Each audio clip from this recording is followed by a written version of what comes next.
Welcome back to Shamrock Don Reacts, the world's greatest reaction channel on all of YouTube or anywhere ever. And today I got a good one.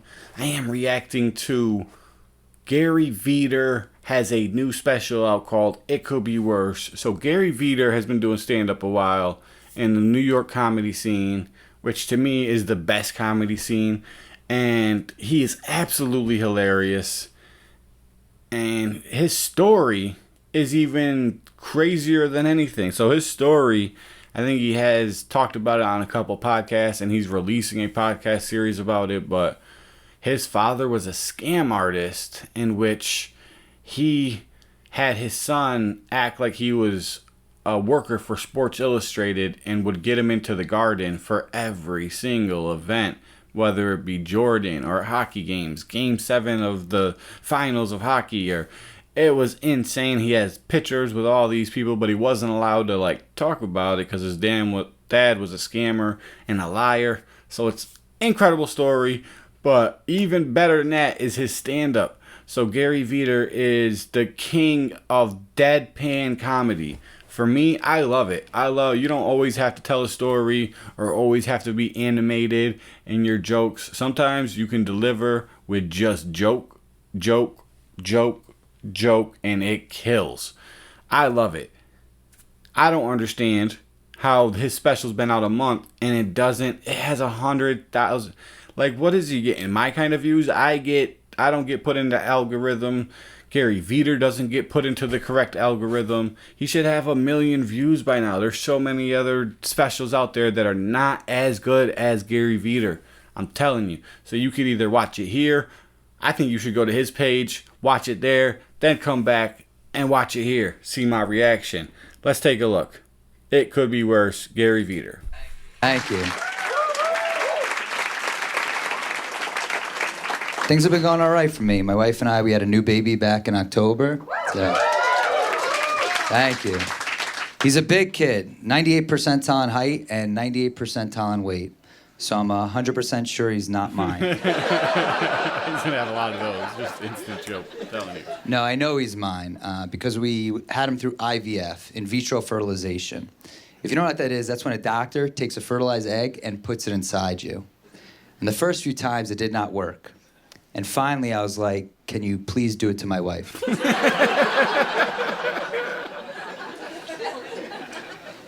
People are always curious, so I'll tell you guys. $50,000. That's how much IVF costs to have our son. And I love my son. But I also would love $50,000. He's going to be my size. That's what they tell me. They tell me he's going to level out.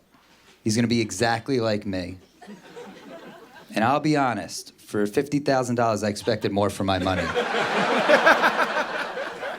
I think I got scammed. Oh, man, I'm telling you, see? He just starts off with, what, 3 jokes already? All my friends are comedians. When I told them I was having a baby, they're like, you're so lucky. You're going to get so much material from your baby. And every morning when he wakes up, I'm like, what do you got for me? But it's always shit. I love it. He actually just started saying dada. Yeah, incredible. It's incredible hearing that word. Melts my heart. But everything's dada to him. A cup is dada. The sky, dada. I'm like, who's your favorite comedian? He's like, Sebastian Maniscalco.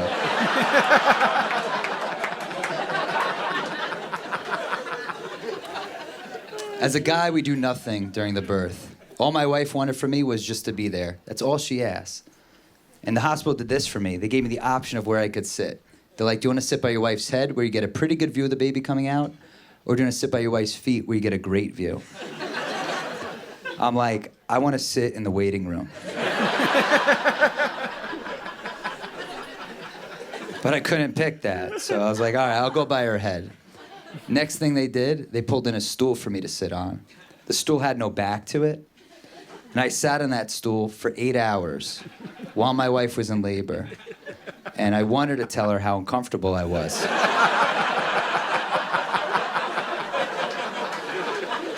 but she was busy.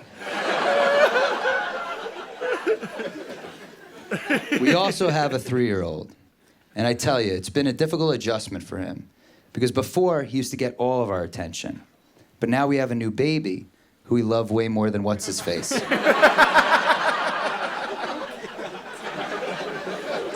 Yeah, he was born during a very interesting time in this country.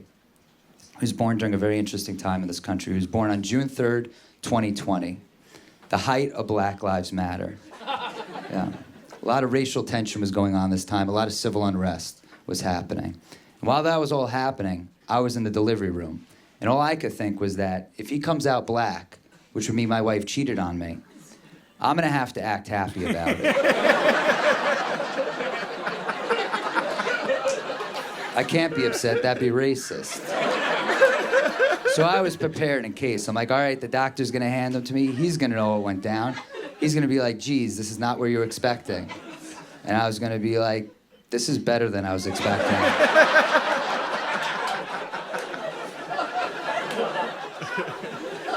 I can't wait to bring home little LeBron VIDER.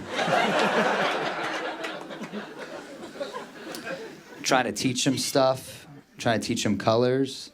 I wanted to be fun with it, so I was like, I'll do it with M&Ms. You know, he gets it right, he gets to eat one. You know, I showed him a red M&M. I'm like, what color is that? He's like, yellow. I go, that's not good.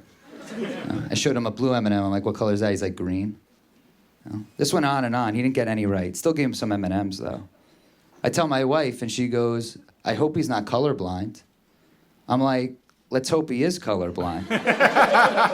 Because if not, we've got ourselves an idiot.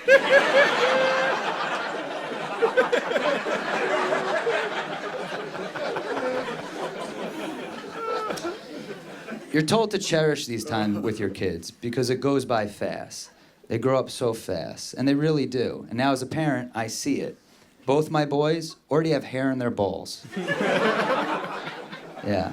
I mean, I drew them on, but still.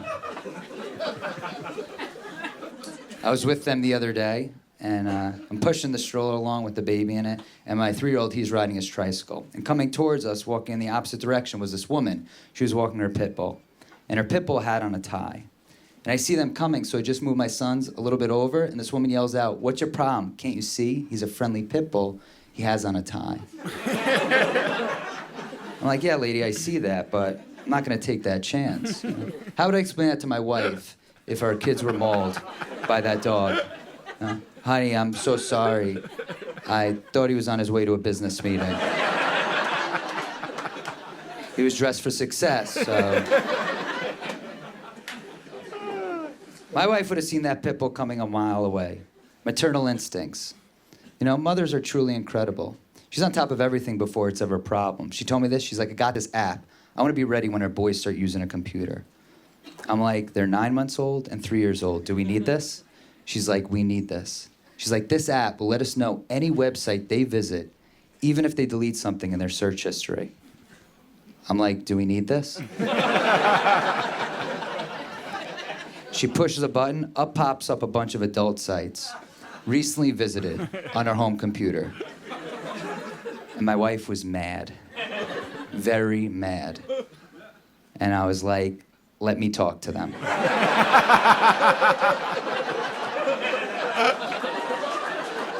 These kids are disgusting.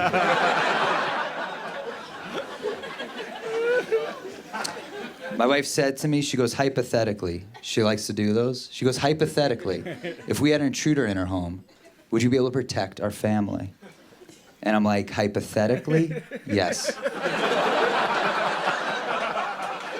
I could do anything hypothetically. She's like, Gary, it's very important for me to feel secure that you'd be able to protect us. What makes you think you could do it? And I'm like, I would have an adrenaline rush under that circumstance, and that would help me defeat the intruder. And she's like, that makes me feel much better. Well, what I didn't tell her is that the intruder would also have an adrenaline rush.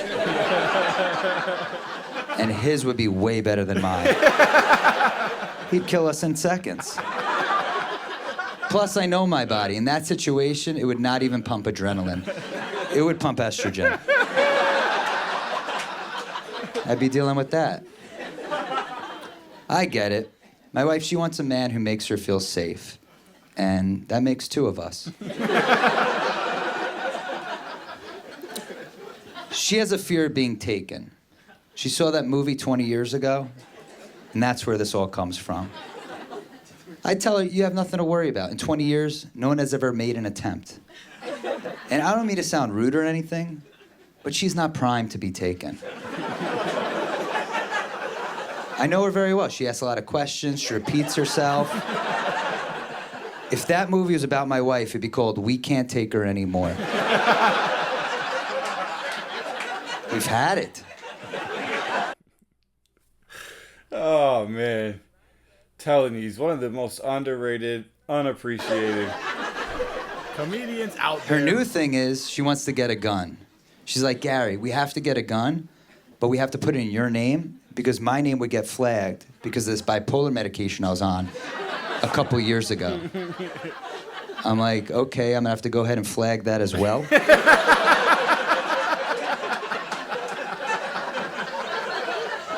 I don't think that's in my best interest. I had a defender once, our entire relationship. We're walking through Times Square. Oh, yeah, I'm gonna have to flag that as well. And some guy grabbed her ass. She turned to me and she goes, some guy just grabbed my ass. And first thing I said, I'm not proud I said this, I was like, what do you want me to do about this? And as soon as I said it, I was like, oh, that's not the right thing to say. And I could tell by her face it was not the right thing. I could tell she wanted me to do something. Oh, shit. So what I did was there's a woman walking by, I grabbed her ass. I just figured it'd be like a pay it forward type deal.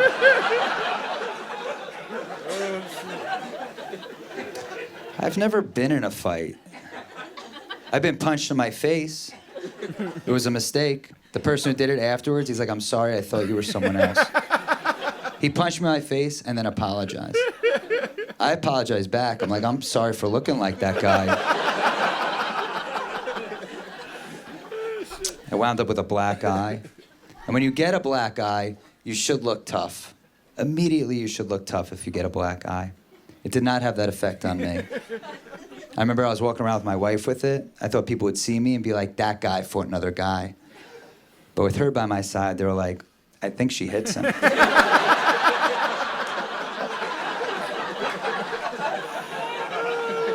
He stepped out of line. Crime is up places. Crime is up places. It's scary now. It's scary. I was in Central Park a couple of days ago. I'm sitting on a bench. Nice, beautiful day. All of a sudden, this baby started crying. And this mentally ill person yells, that baby better shut the fuck up. Then he looked directly at me and he goes, right?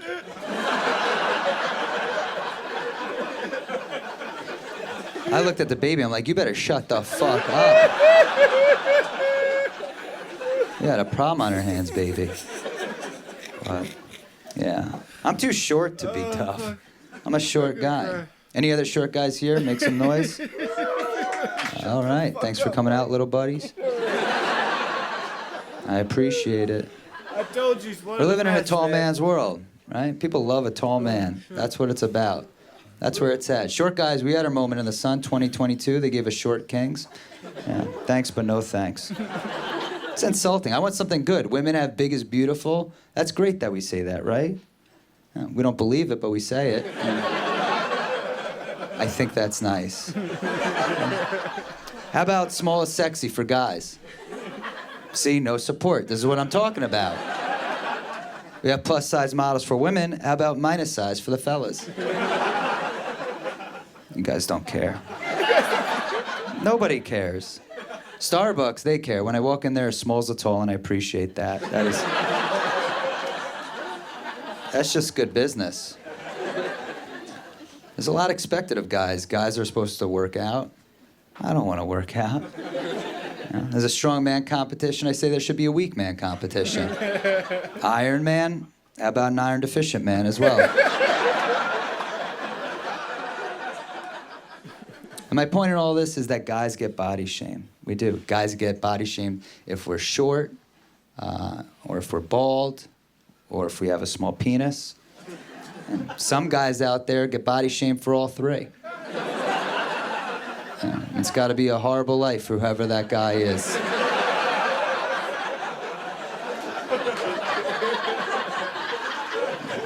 I'm sure he's really talented, though.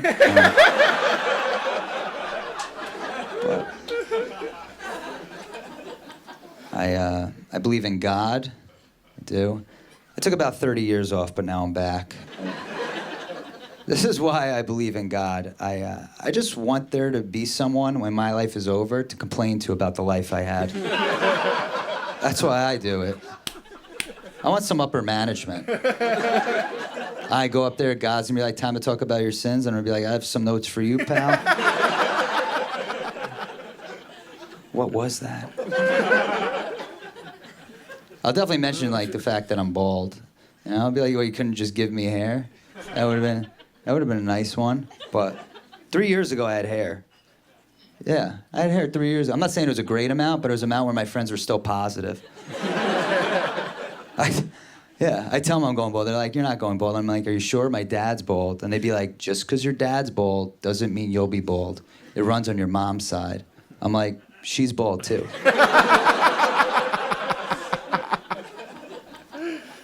You'd think by now they would have a cure for being bald. Right. Best option out there right now, you could take a pill, but a side effect of the pill is it could cause you to not be able to get an erection. Not bad. And I don't want to risk that in case my wife and I ever, get a divorce.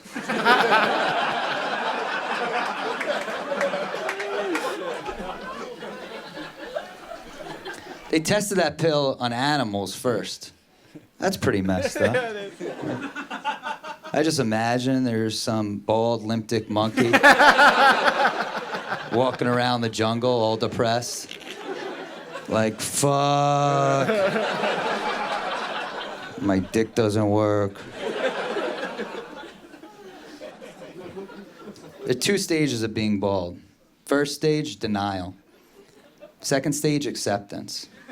That's where I'm at. I've accepted it. And when you accept it, you shave your head. That's what I did. And I'll never forget that first day I shaved my head. It was on the day they stormed the Capitol. Jesus. I wasn't trying to be a part of it or anything. I shaved my head, then I turned on the TV, and I was like, I probably should have waited. You gotta keep up with current events. I try and have fun with this look. I try. As much as possible. I was walking around this town. It's right outside New York City. It's called Mamaroneck. And I'm walking around, and I saw a barbershop. And the name of this barbershop was Gary's Barbershop. And I'm like, I'm going to go in here. I'm going to ask them if they have any T-shirts. Gary's Barbershop, I'm bald. This could be big.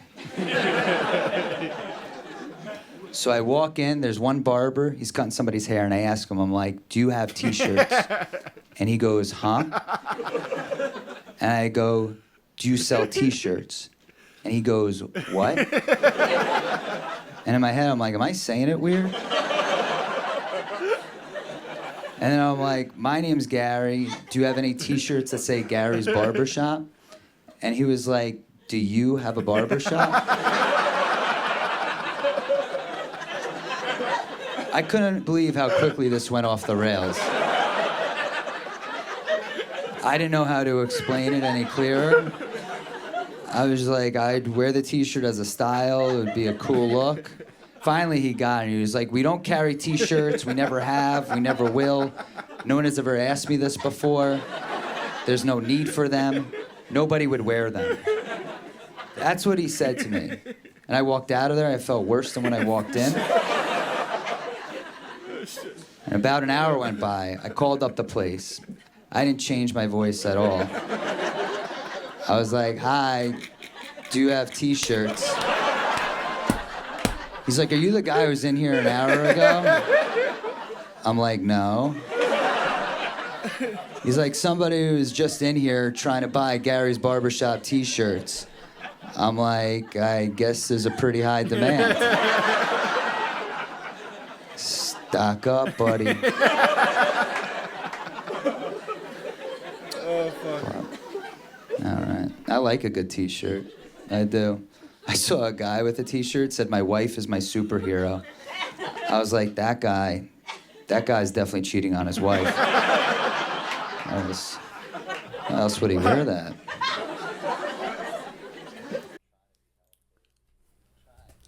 Alright, we're gonna stop it there. I had to do a part 2. That was part 1. That was absolutely epic. I'm telling you, he's one of the most underrated comedians of our time. We gotta give this dude his flowers. Gary VIDER is absolutely hilarious. I love deadpan comedy when it's done correctly, and he does it top level, best maybe ever at doing deadpan comedy. He doesn't crack a smile, he never breaks, everything's just silly and goofy. I love it. If you are just now being introduced to Gary VIDER, go over to his channel, hit subscribe. It'll be worth it when he drops this podcast talking about his crazy, crazy life. And then come back here, make sure you're subscribed to this channel, hit that like, drop a comment. Until next time, Shamrock Don React. Thanks for watching. Don't forget to hit the like and subscribe. Let's make this channel #1.